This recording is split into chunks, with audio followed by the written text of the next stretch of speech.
السلام عليكم ورحمة الله وبركاته، حبايب جروب أم حمزة للتسويق. أهلا ومرحبا بكم في جروبنا أم حمزة للتسويق. متنسوش تعملوا لايك وسبسكرايب لقناتنا على اليوتيوب أم حمزة للتسويق، كذلك جروبنا على الفيسبوك أم حمزة للتسويق. اللي حابب يا جماعة يطلب يتواصل معانا من خلال رقمنا على الواتساب 010 13 83 0875. نقول الرقم تاني 010 13 83 0875. النهارده طبعا الصيف دخل بقى، كل سنه وانتم طيبين. يعني العرق كتير ونقص السوائل من الجسم كتير، فبنحتاج عصاير بقى فريش. واهم حاجه في العصير انه يكون فعلا مفيد، مش مجرد ميه بسكر، وهقول لكم ليه. المهم يعني احنا في موسم الصيف بنبقى محتاجين اهم حاجه العصاير الفريش الطبيعيه، اهم حاجه عشان نستفاد بالفوائد بتاعه العصير، الفيتامينات والاملاح، لان احنا بنفقد الحاجات دي كلها، فبنحتاج ان احنا نعوض الفيتامين. عشان كده احنا دايما بنرشح لكم العصارات البطيئه عموما، يعني مش العصاره دي تحديدا اللي معانا في الفيديو. العصاره دي مميزه وهقول لكم مواصفاتها، لكن احنا بنرشح لكم العصاير البطيئه تحديدا. ليه؟ لان فكره يا جماعه العصاره دي بتشتغل ازاي؟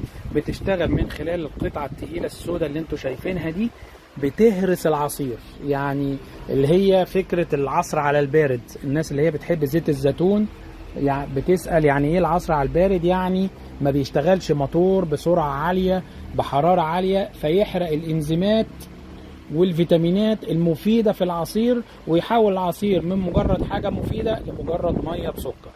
فعشان كده دايما بيقول لك العصر على البارد، وهي دي فكرة العصارات البطيئة عموما، انها ما بتشتغلش مش زي العصارات بتاعت زمان كده اللي كانت بتلف بسرعة عالية زي الخلاط. فالحرارة العالية دي يا جماعة بتحرق الانزيمات والفيتامينات المفيدة في العصير، وتبقي العصير مجرد مية بسكر. وطبعا دي اللي حابب يقدر يعمل سيرش على النت ويسأل الفرق ما بين العصارات البطيئة والعصارات السريعة، وايه هي اهمية العصارات البطيئة. لان فعلا احنا مش هقول كان بيضحك علينا، للأسف ده اللي كان متاح زمان. كنا نجيب في الخلاط والحاجات دي بيعجن كل حاجة ببعض وبيرفع الحرارة، باظت الانزيمات الفيتامينات المفيدة في الجسم اللي في العصير، اصبح العصير مجرد مية بسكر. العصارة اللي معانا دي النهاردة 3 في 1، عصارة باسم شركة ريبون. الشركة دي معروفة جدا في السعودية. العصارات دي يا جماعة عموما الواط بتاعها، عشان محدش يقول لك 300 واط، العصارة دي 300 واط. اعلى واط في العصارات البطيئة ما بيزيدش عن 400 واط، لان هو مش محتاج سرعة عالية، هو محتاج بس سرعة دوران محددة، بحيث انها يعني زي ما بيقولوا كده تهرس قطعة الفاكهة وتطلع منها الخلاصة بتاعة العصير. فالعصارة اللي معانا دي السعة بتاعتها كبيرة يا جماعة، 1.2 لتر، يعني أكتر من لتر. الموتور بتاعها بيجي بقوة 300 واط. هي 3 في 1، يعني ايه 3 في 1؟ يعني تشتغل عصارة برتقان عادي خالص زي ما انتم شايفين كده، تعصر برتقان ويخرج من هنا. كمان تشتغل على وظيفة العصارة البطيئة، انها تعصر بقى اللي هي الوظيفة العادية بتاعة العصارة البطيئة، تعصر جميع انواع الفواكه. كمان تشتغل ايس كريم، يعني احنا بنحط الفواكه مجمدة فيها وهي تهرسها وتطلعها لنا كده الشكل السموزي بتاعة الايس كريم اللي احنا متعودين عليه. فهي دي تشتغل عصارة 3 في 1. خلينا اوريكم سرعاتها كده. ده الطبيعي، بصوا هنا ده او القطعة دي هفكها لكم واوريها لكم. دي كل وظيفتها انها تهرس الفاكهة. هي هنا بصوا ده سرعتها كده. لو خدتوا بالكم حاجتين بيلفوا عكس بعض، الاكس ده بيلف باتجاه، وعندك الصينيه دي بتلف باتجاه تاني. والمفروض مخرج العصير بنفتح البوابه دي، العصير يخرج من هنا، والبواقي او المتبقي من الفاكهه بيخرج من الفتحه دي. طيب خلينا بقى نوريكم العصاره. احنا قلنا العصاره دي اسمها ريبون، زي ما انتم شايفين كده بتيجي مفتاح هو سرعه واحده، وهنا السرعة دي ريزيرف انها تلف عكس الاتجاه عشان لو حاجة حشرت او شيء.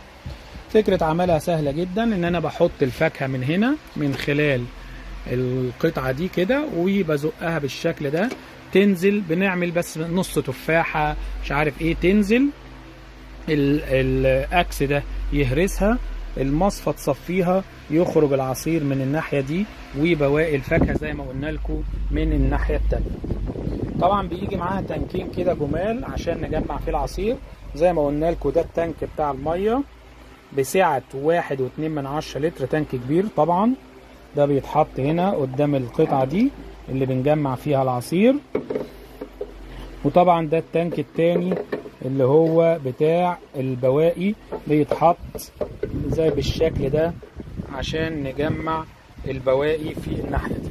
بيجي كمان معاها فرشة كده مميزة عشان التنظيف، الحاجات اللي ما نعرفش نوصل لها بتتجمع دي. فدي زي ما قلنا لكم اول وظيفة، وظيفة العصر الفواكه البطيء. واسألوا زي ما بقول لكم، احنا طبعا لما بنحب نجيب لكم احدث وافضل حاجة موجودة. اسألوا عن فوائد العصير. طبعا العصاية دي بتيجي معاها كده عشان بالشكل ده لو في حاجة مثلا علقت ولا حاجة نضغط عليها بحيث انها تنزل تحت عند الاكس. طبعا دي بقى قطعة جميلة الإضافية يمكن ما شفناهاش غير في العصارة دي صراحة، لعصير البرتقال. لو انتوا بقى حابين تعملوا البرتقال فريش بالشكل ده، بتركب هنا في العصارة دي بالشكل زي ما انتوا شايفينه كده، ونبدأ نعصر برتقال فريش ونجمع بيه التانك. خليني كده افتح العصارة كده واوريها لكم من جوه.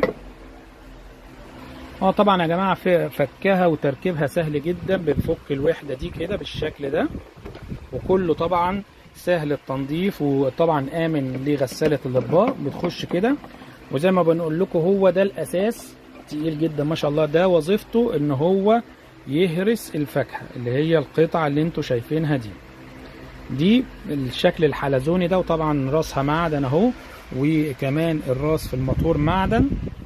دي بالشكل ده الحلزونة دي هي اللي وظيفتها بتلف بالشكل اللي انتوا شايفينه ده، وتبدأ تهرس الفواكه عشان تطلع منها افضل عصارة. وبصراحة ما بتخليش نقطة عصير تروح بره. ودي طبعا القطعة بتاعة المصفى اللي بتلف عكس عكاس، وده شكل الموتور من الداخل. طبعا زي ما قلنا لكم القطعة بتاعة عصير البرتقال بتركب بالشكل ده كده، وبنركب الاكس ده هنا اهو فتشتغل زي ما انتم شايفين. خلينا نشوف الاكس اهو، بتركب بالشكل ده وتشتغل عصار البرتقال. في كمان قطعة بصوا الميزة حلوة فيها، ده حجم ونقدر نشيلها. في حجم تاني اصغر، لو ما اظنش ان ده برتقال، ده ممكن يكون ليمون مثلا. ده حجم تاني اصغر لو احنا حابين نستخدمها في عصر البرتقال او الليمون، الحاجة الاصغر شوية. بيبقى ده حجم عشان يكون مناسب للاحجام الصغيرة، وده حجم تاني للاحجام الكبيرة. عصارة مميزة ومواصفات كتيرة ومتعددة. العصير مفيد جدا. كمان بقى نقدر نعمل لاولادنا ايس كريم من خلال ان احنا بنحط الفواكه مجمدة تطلع الشكل السموزي، ونبقى كده ضمننا ان احنا نجيب لهم ايس كريم مفيد في الصيف، مش مجرد المية والسكر اللي بيجيبوها الله اعلم بيتعمل ازاي بره. نقدر نحط بقى شوية لبن يعني بحيث نديله الطعم الكريمي، كريم شانتيه بقى زي ما انتوا عايزين تبدعوا. ده كده كان ريفيو سريع لعصارة ريبون. السلام عليكم ورحمة الله وبركاته.